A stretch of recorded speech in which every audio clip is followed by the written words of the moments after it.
What's up, everybody? This is the Hedge Mage, and welcome back to another video and another Friday Night Magic report.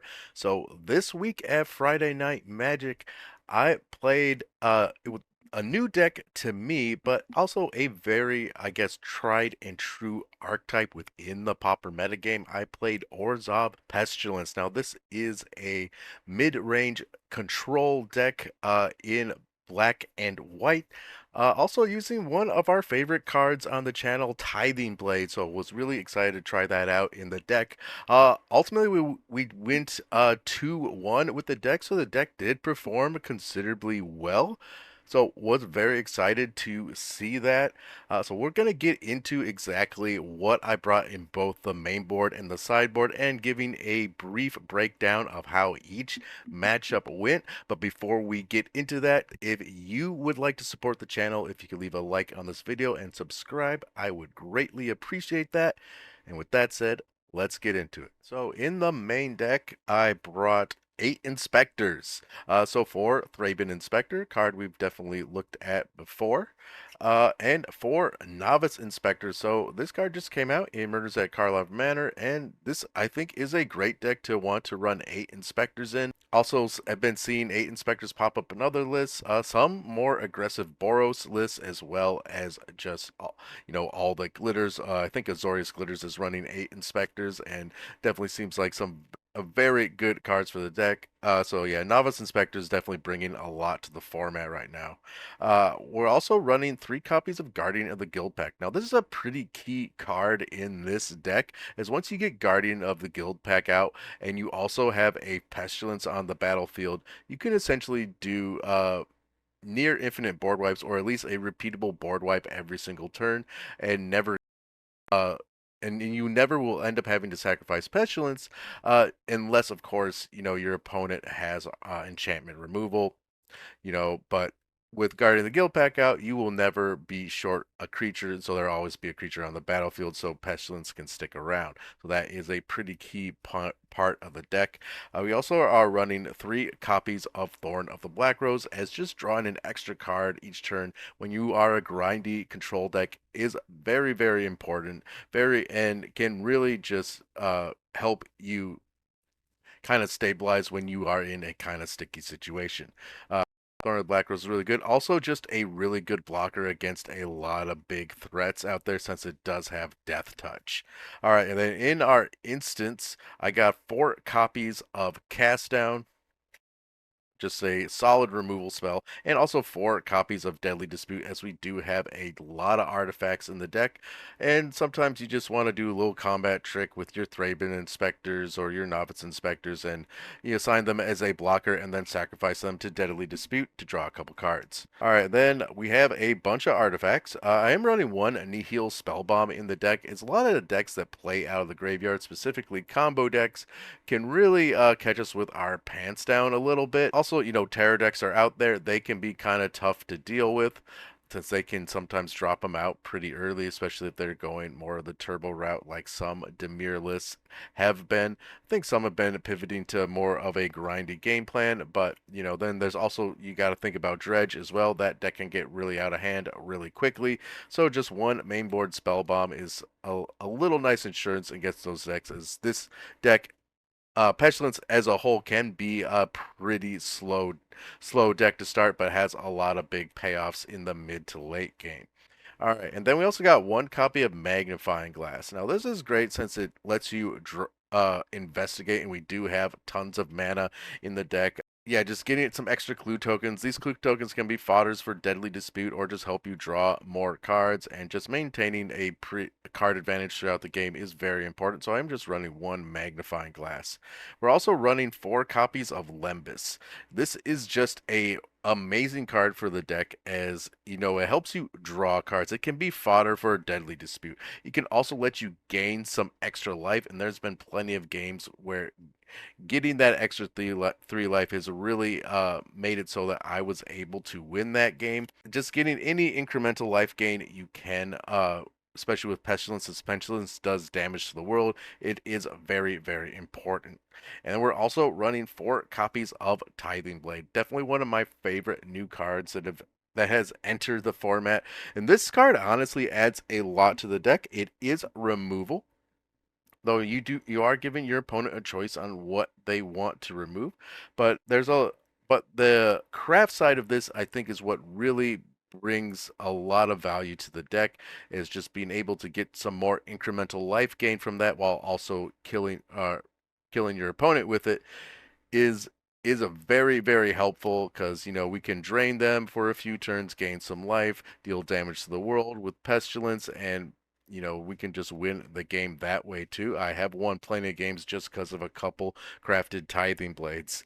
And then we also got 3 copies of Pristine Talisman, just a mana rock that also lets you gain some incremental life. So the life gain is very important in this deck, and really what you need in order to not kill yourself as well from pestilence. And speaking of that, we also have 3 copies of the namesake card right here.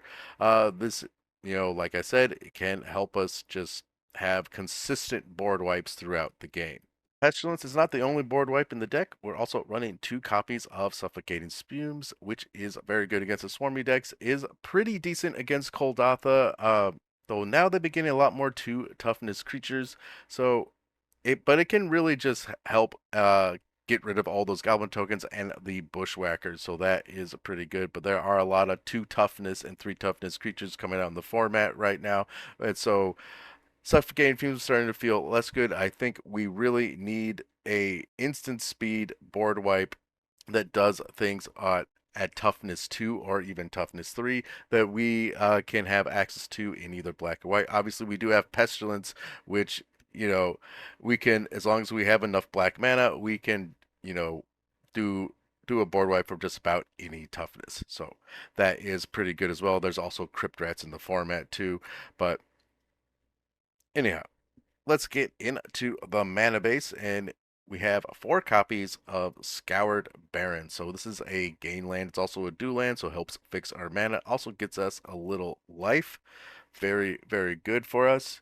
And then we also have 1 copy of Silver Quill Campus. This is a nice utility land, as when we are kind of stalling out and in kind of a top decking situation, we can use this either on our opponent's end step or during our upkeep to scry on to make sure that the card we're drawing that turn is not going to be a dead card. And then we also got 1 copy of Bojuka Bog, 2 copies of Radiant Fountain, just another way to gain some extra life. Also have 2 copies of Forlorn Flats. Now this is a card I've been wondering about how many I actually want to run in this deck. Right now I'm just on 2. This is a new card that just came out in Outlaws of Thunder Junction. So we can basically deal some damage to our opponent. It isn't enter the battlefield effect, so it works with our bounce lands. So that is pretty nice. Not sure if I want to go up to 4, as we already have a lot of tap lands in the deck. So there is that. We also got 3. So speaking of the bounce lands, we got 3 copies of Orzhov Basilica. So definitely a lot of synergy with all of our ETB effects from our lands, with our Scour Barrens, Bojuka Bogs, Radiant Fountains, our Forlorn Flats. I also have 4 copies of Vault of Whispers, just another artifact in the deck that we can sacrifice to our Deadly Disputes. And we got 2 basic Swamp and 1 Plains. And that's the main board. And then of course we have all of our relevant tokens, Clue, Treasure, and our Monarch, our emblem. And then in the sideboard, I got 2 copies of Prismatic Strange. Sometimes you really just need to stop those very aggressive decks and just have a nice little fog effect against them. And then we also got 2 copies of Dawnbringer Cleric, just a very useful card. Can bring this in a variety of matchups, against Burn, against Glitters, against combo decks as well. Is sorcery speed, and we're not running anything like Ephemerate, so we're not going to be able to do any cool tricks with it, but it is still just a very good card. And then we also got 3 more copies of Nihil Spellbomb, so against any decks that are playing out of the graveyard, we can go up to 4 spell bombs in the deck. So yeah, this card is very good. Also can use it just to with our Deadly Disputes to draw extra cards. Also got 1 copy of Leave No Trace. This is my enchantment removal in the sideboard. Basically, you could bring this in against all the glitters. Though Bogles have definitely dipped in the meta share a bit, they are still out there, and this card does a lot of work against them. Also got one copy of Echoing Decay, since against Koldada, we really want to have instant speed sweepers. This is one of, I think the only, as far as I know, the only 2 toughness sweeper at instant speed. And with their new with the new lackey, as well as things like Goblin Blast Runner and Tomb Raider, you definitely want to be able to hit some toughness 2 creatures. And if they have a multiple Blast Runners or Tomb Raiders out, this will get rid of all of those. Also, running 2 copies of Duress is just a pretty good card to bring in a variety of different matchups. Definitely control mirrors, very good there. And then also 4 copies of Dust to Dust, as affinity can be quite a problem and they can get out of hand really quick. So just taking all their lands away is very, very useful before they truly get set up and start swinging at you for a lot of damage, as all that glitters tends to do.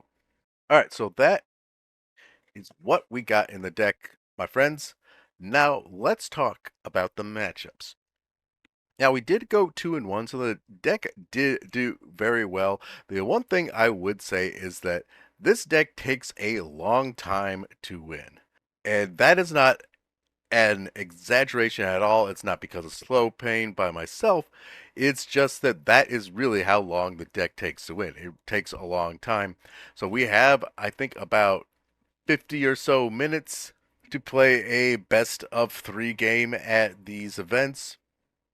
I think in all but one of the rounds that I played in, I only managed to finish a single game.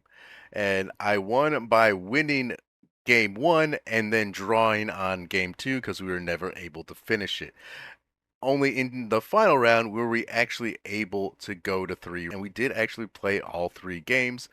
So yeah, this deck, it takes a while. So that is, if you really like grindy decks that uh, win the game very slowly, yeah, you might kind of like this. If you're not into slower decks, this is probably not the deck for you. Though if you are that kind of person, you probably already clicked away from this video.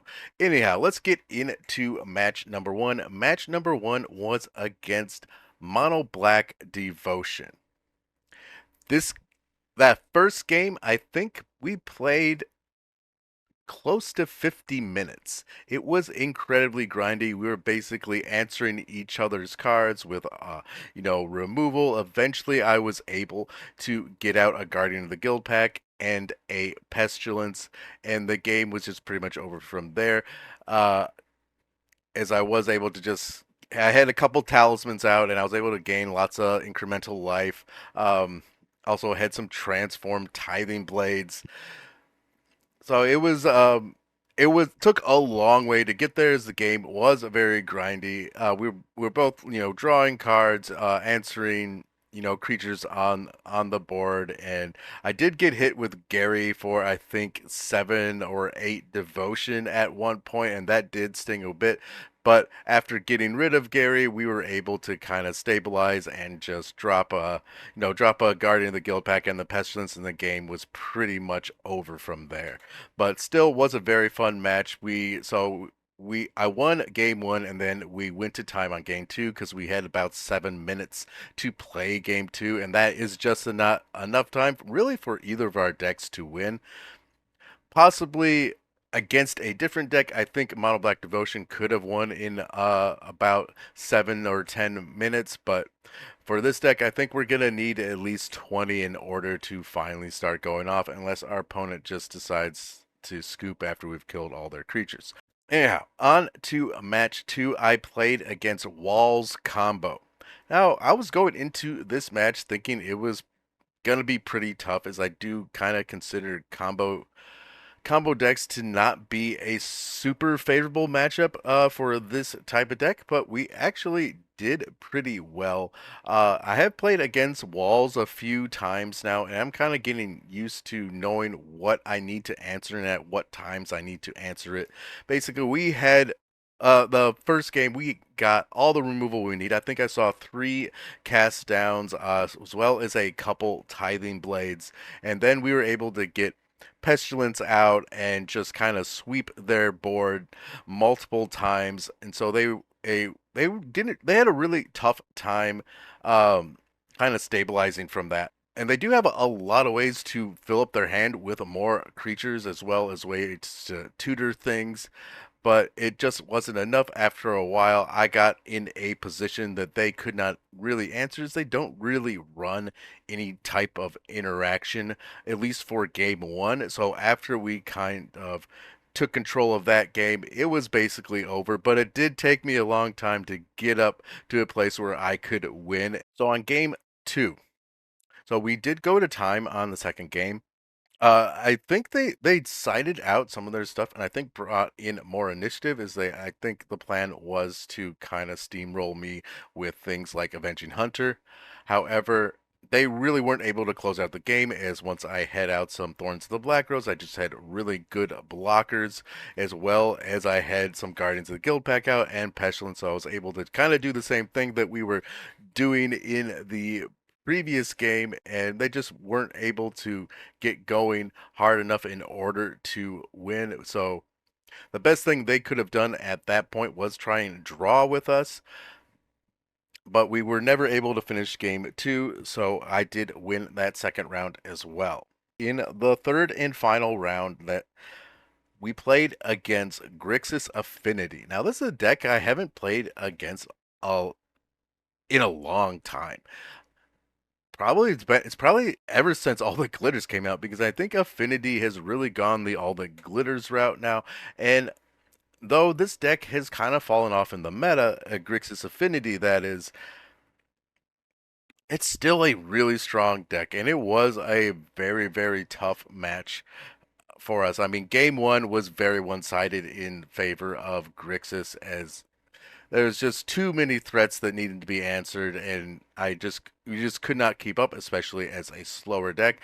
On game two, we did side in four copies of Dust to Dust, which is just kind of a silver bullet to Affinity, and we took all their lands away. They were just in a top decking situation, which allowed us to really get set up with, our Guardians of the Guild pack and our Pestilence, and we just saw lots of life gain and lots of board wipes that game. So they weren't really able to truly stabilize. I basically just had to answer for their board state pretty much all the time. So we went to game three. Now this is the only match where we actually played three games, so we were 1-1 at that point.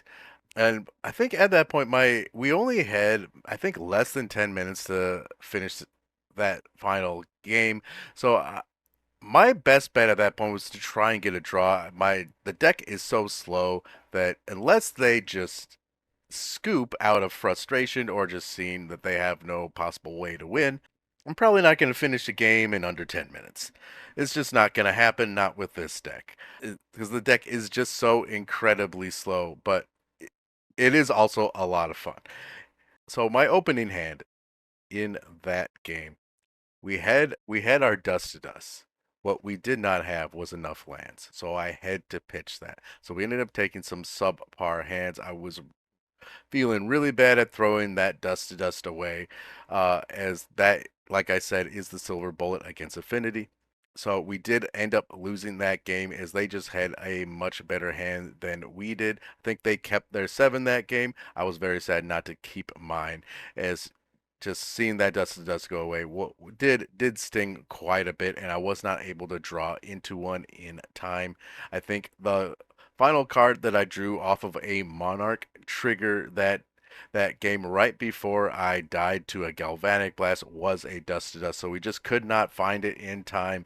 So still was a very fun match against Grixis Affinity.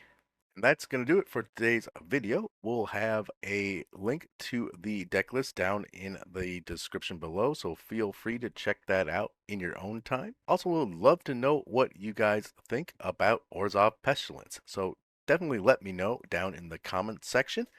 As always, I hope you all are having a wonderful day, and I will see you all next time.